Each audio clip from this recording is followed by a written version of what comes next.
estamos hablando de problemas que el gobierno va a enfrentar ante una escasez de recursos. Y creo que es otra vez cuando es prudente hablar de un tema que a ti te gusta siempre traer porque tu obsesión con el tema fiscal es igual a tu obsesión con la casa de Luis Barragán, mi querida Liliana, que te fascina y no puedes dejar de ir a visitar. Así es, Eduardo. Y entonces hablemos sobre los gastos fiscales, el sistema fiscal, cómo debe acelerar o no acelerar o frenar la economía dentro de todo este contexto que el país está viviendo actualmente. Así es, Eduardo. Mira, justamente en el segmento, hace 2 segmentos estábamos hablando de esos apoyos que da el gobierno y si son buenos y si son malos y si los da de manera temporal y que si tienen tintes políticos o no, ¿no? Entonces, un poco como que toda esa discusión y ese debate está relacionado con los gastos fiscales, que es un término muy técnico, pero en realidad se refiere pues a todos esos y tratamientos preferenciales o incentivos fiscales, o como ahora le ha denominado Hacienda, a partir de este año le cambiaron el nombre a los gastos fiscales y ahora les llaman renuncias recaudatorias. Pero bueno, en general son todos estos tratamientos preferenciales que le da el gobierno tanto a las personas como a las empresas y que les permiten de alguna otra manera reducir el pago de impuestos, ¿no? Ahora, estos gastos fiscales, pues, ¿en qué se traducen, no? Se traducen en subsidios, como el subsidio al empleo, se traducen en tasas reducidas, ¿no? Una tasa que es diferente de la tasa general del 16% del IVA, por ejemplo. Se traducen en exenciones, etcétera, etcétera, ¿no? Ahora, nosotros, Eduardo, hicimos un análisis en Ethos con los últimos datos que han salido sobre las renuncias recaudatorias del 2021. Hicimos una comparación y medimos y fuimos dándole seguimiento a las trayectorias que han tenido los gastos fiscales desde el primer presupuesto de gastos fiscales que se presentó en México, que fue en el 2012, perdón.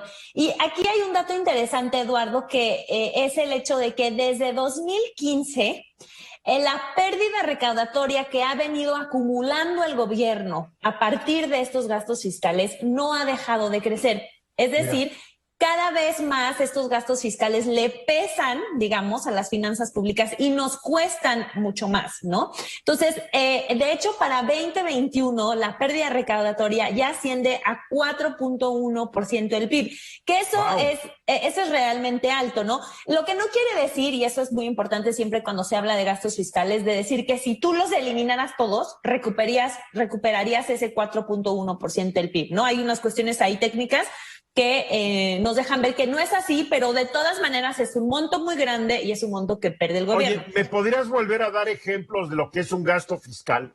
Sí, mira, Eduardo, muchas de las deducciones que nosotros hacemos como personas físicas, por ejemplo,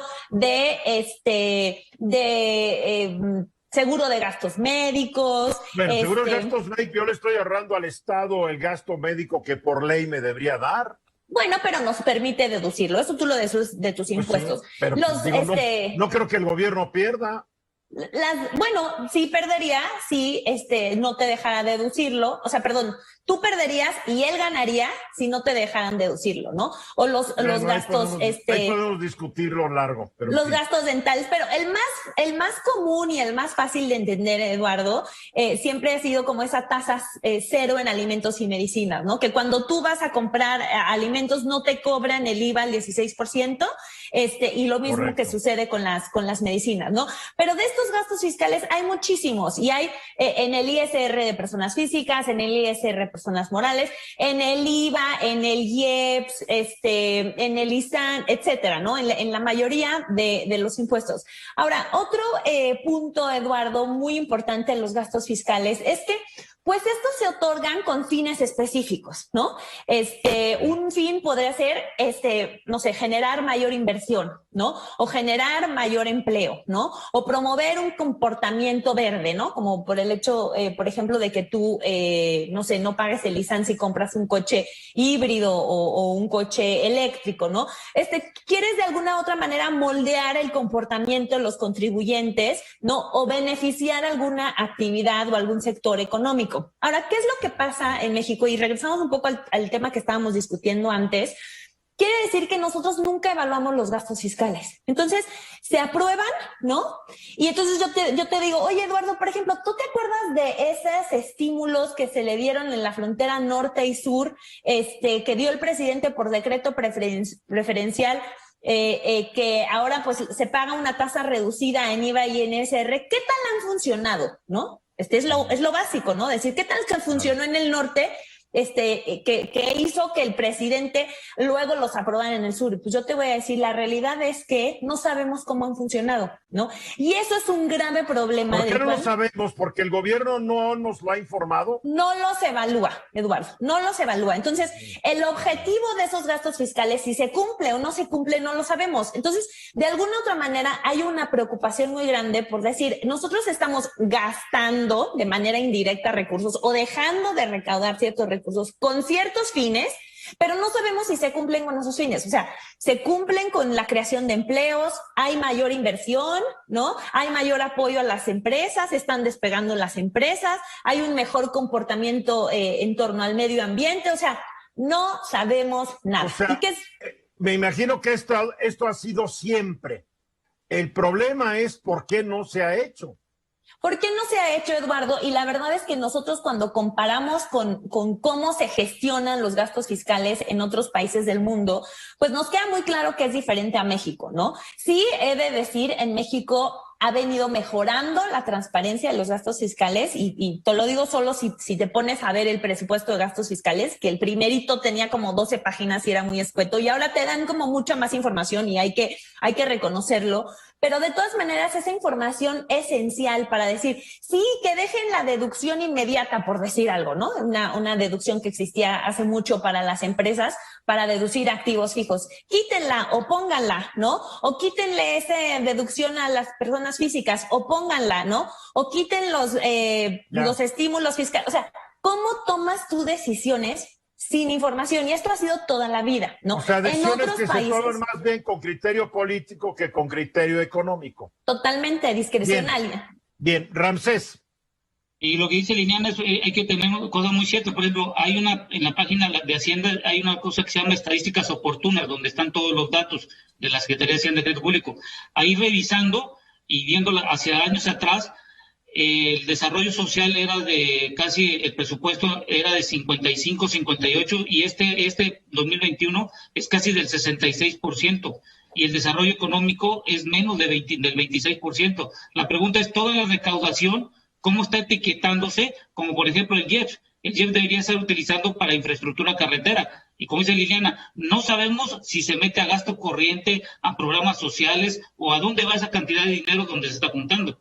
Bueno, es como el impuesto a las gasolinas, debería ser utilizado para bachear las calles y mejorar las carreteras, ¿no? Porque el impuesto a la gasolina la estamos aportando quienes usamos las carreteras y las calles, pero no funciona así el sistema fiscal mexicano. Ahí está el problema. Te veo muy deprimido, Hugo, pero levantó primero la mano. Oye, Liliana, yo no sé. Levantó primero la mano mi querido Álvaro. Lo que te voy a decir, yo creo que Hugo, hasta me voy a adelantar un poco a lo que iba a decir Hugo, casi lo anticipo, es esto. El tema con la medición de los beneficios o perjuicios fiscales es que solamente se mide a partir de la posible o pérdida de una recaudación. Eso quiere decir que cuánto te costó o cuánto te va a costar. Pero hay un problema enorme en ese análisis que no mide qué efecto tendrá a largo plazo. Y eso tiene que ver un poco con un modelo probabilístico, estadístico. Pero ni a mediano ni a corto plazo. Porque en México el largo plazo en México es un sexenio. No, el largo plazo es una semana, Eduardo. El largo plazo es una semana. No, yo estoy hablando de finanzas públicas. También en finanzas públicas tal vez 2. ¿Qué quiere decir eso? Que si hoy das un incentivo, por ejemplo, a deducibilidad de autos eléctricos, no se entiende qué efecto va a tener en 20 años. Solamente se ve lo que se dejó de recaudar en tenencias este año, pero no se da cuenta que si dejas de cobrar tenencia de autos eléctricos ahorita vas a lograr que en 8 años todo el parque vehicular cargue eléctricos, por ejemplo, por decirte algo. No, y tampoco va, y porque no mides a ver cuánto va a descender el número de enfermedades respiratorias Exactamente, ante la menor producción de dióxido de carbono. Por ejemplo, eso no lo miden. Pero es que no se les ocurre, Álvaro, no seas tan exigente. A ver, Hugo, te adivinó el pensamiento. Álvaro es muy sofisticado. Lo que ustedes no recuerdan es que el dinero ese que falta siempre sale de lo que ahorró el presidente, de los ahorritos, de lo que no gastó. Por ejemplo, yo no entiendo si todo está etiquetado en el presupuesto, si es tan deficiente la recaudación y demás, si es tan deficiente la recaudación, no entiendo de dónde va a sacar 50,000 millones de pesos para dárselos a la Guardia Nacional cuando su presupuesto no eran 35,000, o sea, un 140, porque lo dijo de la noche a la mañana. Entonces, ¿qué va a pasar ahí? Y nadie se ha preguntado, ¿de dónde lo va a sacar?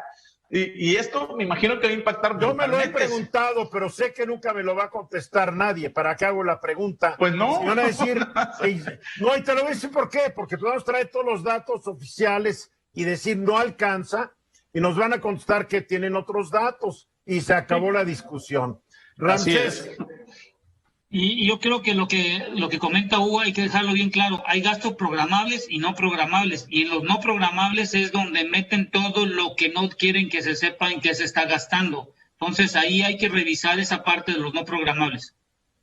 Muy bien, para concluir, Liliana. Pues al final, Eduardo, en lo que refiere a los gastos fiscales, necesitamos saber, 1, cuál es el objetivo para el que se crean. 2, necesitamos evaluarlos, y no cada 10 años, evaluarlos para ver si se modifican o permanecen o se eliminan. Y 3, Eduardo, también es muy importante que sean temporales, que no sean permanentes y que no se den con tinte político, ¿no? Porque si no, la pérdida recaudatoria se va haciendo más grande. ¿Tú crees que con la llegada del nuevo secretario de Hacienda vaya a cambiar el asunto? No. Hay tantas ilusiones que yo tenía, ni modo. Vamos a los mensajes. Esta fue una producción de Grupo Fórmula. Encuentra más contenido como este en radioformula.mx.